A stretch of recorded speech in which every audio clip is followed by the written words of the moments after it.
when I went to find you.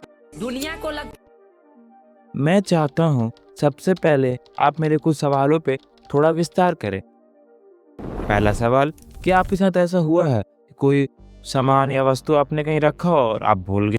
दूसरा सवाल, क्या आपके साथ ऐसा हुआ है कि कोई व्यक्ति को देखे और आपको लगा अरे मैं तो इसे जानता हूँ, पर आपको उसका नाम याद नहीं? तीसरा सवाल, क्या आपके साथ ऐसा हुआ है आप कुछ बोल रहे थे और फिर कुछ वक्त के बाद आप सोचने लगे अरे अभी मैं क्या बोल रहा था? चौथा, आपकी रील स्क्रॉल कट टाइम, अगर आपसे पूछा जाए आखिरी के 4 रील आपने क्या देखे थे तो आप नहीं बता पाओगे। तुरंत मूड स्विंग होना, जैसे कि डिप्रेशन, स्ट्रेस, सैड। अगर ये सब आपके साथ हो रहा है तो बधाई हो, आपका दिमाग सड़ रहा है। जी हाँ, आपने सही सुना, आपका दिमाग में जंग लग रहा है। इसे हम लोग साइंस की लैंग्वेज में ब्रेन रोट कहते हैं। ये सब केवल आपके साथ नहीं, ये बहुत सारे लोगों के साथ यही प्रॉब्लम है, इंक्लूडिंग मी। तभी तो मैंने खुद रिसर्च किया और समझने की कोशिश की कि एक्चुअली में ब्रेन रोट होता क्या है और ये कैसे हमारा ब्रेन पे इफेक्ट करता है और उससे हम लोग बचे कैसे। आइए जानते हैं ब्रेन रोट होता क्या है। एक इंटरनेट टर्म है जो डिस्क्राइब करता है मेंटल फैटिग को, जो ज़्यादा लो क्वालिटी ऑनलाइन कंटेंट देखने से होता है। इसे और सिंपल वर्ड में समझे तो बहुत ज़्यादा शॉर्ट्स वीडियो, मीम्स या फास्ट इंटरटेनमेंट जो एक तरह से जंक फूड है हमारे ब्रेन के लिए, और इसे हम लोग लगातार कंज्यूम करते जा रहे हैं। इससे हमारा अटेंशन स्पैन दिन पे दिन कम होते जा रहा है। ऑक्सफोर्ड ने ब्रेन रोट को 2024 में Oxford word of the year का टाइटल भी दिया था। सोचने की बात यह है, आजकल एक average human attention span 8 second ही रह गया है, जो एक गोल्डफिश से भी कम है, जिसका 9 सेकंड है, कभी इधर तो कभी उधर। इसलिए तो इस वीडियो को सिर्फ 15% लोग ही आखिर तक देख पाएंगे। आइए जानते हैं ऐसा क्यों हुआ। रिसर्च की माने तो global average screen time 6 hours and 40 minutes per day है, और कोई कंट्री में तो ये 9 आवर्स से भी प्लस चल जा रहे हैं। और जेनजी और टीनेजर का हाल तो और भी बुरा है, 9 आवर्स पर डे।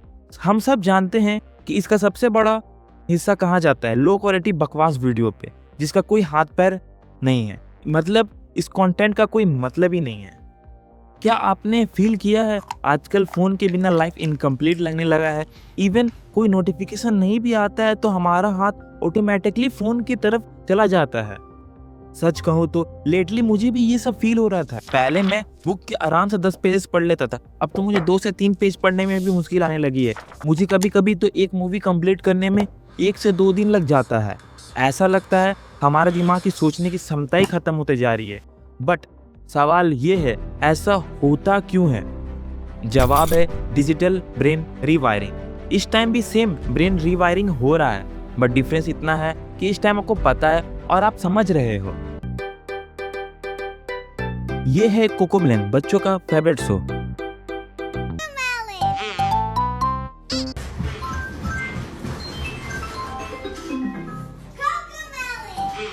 इसके प्रति कुछ बच्चों का रिएक्शन,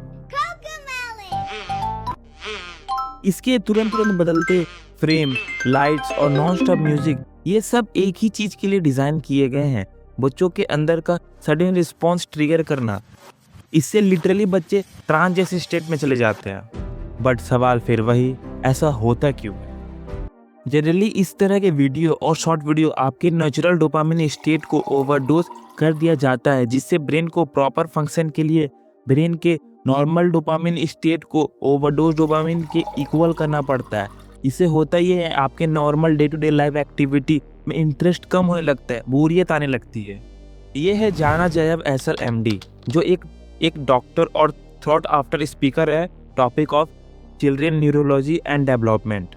और भी डॉक्टर का कहना है 3 साल से कम के बच्चों को नो स्क्रीन एक्सपोजर, मतलब टीवी, मोबाइल फ़ोन से दूरी रखना चाहिए, क्योंकि इस टाइम बच्चों का ब्रेन फुली डेवलप नहीं हुआ होता है, जिससे ये और भी बहुत डेंजरस बन जाता है। एंड ओवर स्क्रीन एक्सपोजर से हमारा ब्रेन का पार्ट डैमेज होने लगता है, like virtual cortex, auditory cortex, generally prefrontal cortex, जो हमारे ब्रेन के image processing, thinking ability, skill development, social skill, language and emotional के लिए रिस्पॉन्सिबल होता है। कुछ स्टडी में ये तक देखा गया है ज़्यादा स्क्रीन टाइम की वजह से बच्चों में ADHD का सिम्टम्स भी दिखा है। अक्सर आपने गौर किया होगा जब भी हम बच्चों से फ़ोन वापस लेते हैं तो बच्चे बहुत इरिटेटिंग बिहेव करने लगते हैं। इवन एडल्ट्स के साथ भी सेम प्रॉब्लम होता है। एग्जाम के लिए जब भी इंटरनेट स्लो होता है तब कुछ लोगों को 1.2x में वीडियो देखना नॉर्मल लगता है। इवन बोलते बोलते भूल जाना, अरे आगे मैं क्या बोलने वाला था। यहाँ प्रॉब्लम ओवर नहीं होता है। एक और प्रॉब्लम जो हाईली इंक्रीज हो रहा है जिसे कंसेक्यूटिव ऑफलोडिंग कहते हैं। सिंपल लैंग्वेज में बोले तो गूगल इफेक्ट बोलते हैं। इसको जानने के लिए हमें अपने वक्त में थोड़ा पीछे जाना पड़ेगा, अपने इवोल्यूशन हिस्ट्री में। जब हम एक हंटर गैदर थे तब उनके सामने एक तरफ लायन है और एक स्वीट बेरी है, तो उन्हें पता रहता था कि किस पे अटेंशन करना है और किसके इग्नोर करना है। अभी हमारा कंडीशन सेम ही है, बट हमारा अटेंशन नोटिफिकेशन और लाइक पे होता है और इम्पोर्टेंस नॉलेज पे नहीं होता है। सोचते हैं ये तो गूगल पे इजिली अवेलेबल है, जिससे हमारा लर्निंग, थिंकिंग, क्रिएटिविटी कम होते जा रही है। स्टडी के माने तो अच्छी क्रिएटिविटी तभी हो सकती है जब हम अपने ओल्ड थिंकिंग, नॉलेज पे फोकस करें। हमारा सराउंडिंग तो तेजी से बदल रहा है, बट हमारा ब्रेन अभी भी एक जंगल वाले ही स्टेट में है। और ये एक तरह से करेक्ट भी है। एल्गोरिदम का जंगल, ये एल्गोरिदम एक ही चीज़ के लिए डिज़ाइन किया गया है, बस हमारा अटेंशन कैसे भी ग्रैब कर सके। इसलिए तो verticals video, trendies, hashtag and short video, आजकल तो आपने देखा होगा 2 वीडियो एक साथ, अरे वही सर्वे सफ़र वाला वीडियो, ये सबसे हमारे अंदर के एक्साइटमेंट, रिवार्ड, प्लेजर का फीलिंग आने लगता है, जिससे डोपामिन रिलीज होता है और आप इस तरह के वीडियो के लूप में फंसते चले जाते हो। और तो और इंस्टाग्राम, यूट्यूब जैसे प्लेटफॉर्म इस एल्गोरिथम का बेहतरीन इस्तेमाल करते हैं। आपको उसी टाइप का वीडियो और कंटेंट शो करते हैं जिससे आप और डीप टू डीप लूप में फंसते चले जाओ। How do we consume as much of your time and conscious attention as possible? सच की माने तो एक एवरेज इंस्टाग्राम यूजर 20 दिन में लगभग एक माउंट एवरेज इतना डिस्टेंस स्क्रॉल कर लेता है, like zombie scrolling. And social media addiction literally drug addiction से भी ज़्यादा खतरनाक है।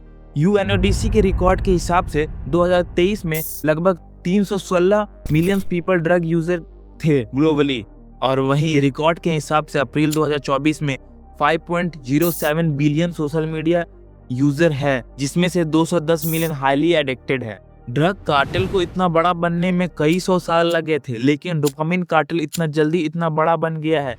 सुनने में अजीब और खतरनाक लग रहा होगा, बट सच यही है।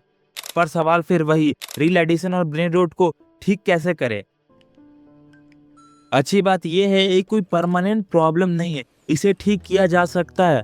आपको वही सोल्यूशन और मेथड बताऊंगा जिससे मुझे और भी बाकी लोगों को हेल्प मिली है। मजे की बात यह है ये सारे सोल्यूशन आपके नोन हैं। कतई भी नहीं बोलूंगा कि आप सबको छोड़े टेक्नोलॉजी का यूज ना करें। अगर आपको वीडियो देखना ही है तो लॉन्ग फॉर्मेट वीडियो देखें। मैं जानता हूँ कि एडिशन एक बार में खत्म नहीं होता। अगर आपको रील देखना ही है तो आप अलार्म सेट कर ले कि एक दिन में मुझे 20 से 25 मिनट ही रील्स देखना है। रील देखने से जो आपके ब्रेन में डोपामिन रिलीज होता है उसको काउंटर करने के लिए आप एक्सरसाइज कर सकते हैं, फैमिली के साथ टाइम स्पेंड कर सकते हैं, जिससे आपके ब्रेन में same chemical happy hormone release होगा। अगर आप बुक रीडिंग कर सकते हैं ये और भी अच्छी बात है, जिससे आपकी थिंकिंग, क्रिएटिविटी का एबिलिटी इंक्रीज करने में हेल्प होगा। अगर आप बच्चों का एडिशन रिमूव करना चाहते हैं तो आप बच्चों को उसके पसंदीदा पकवान या फ्रूट दीजिए, उससे इस बच्चों को लालच दीजिए और बच्चों को उससे दूर कीजिए। और आप बच्चों को ग्रैंड पेरेंट्स के साथ ज़्यादा टाइम स्पेंड करने दीजिए। ग्रैंड पेरेंट्स के स्टोरी के थ्रू बच्चे इंगेज रहेंगे।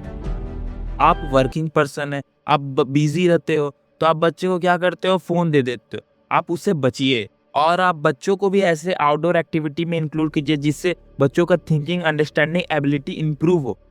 टेक्नोलॉजी का यूज़ जरूर कीजिए लेकिन बैलेंस के साथ। एंडिंग में मैं यही बोलना चाहूँगा, आजकल के डिजिटल वर्ल्ड में इंटरटेनमेंट कभी ख़त्म नहीं होने वाला है।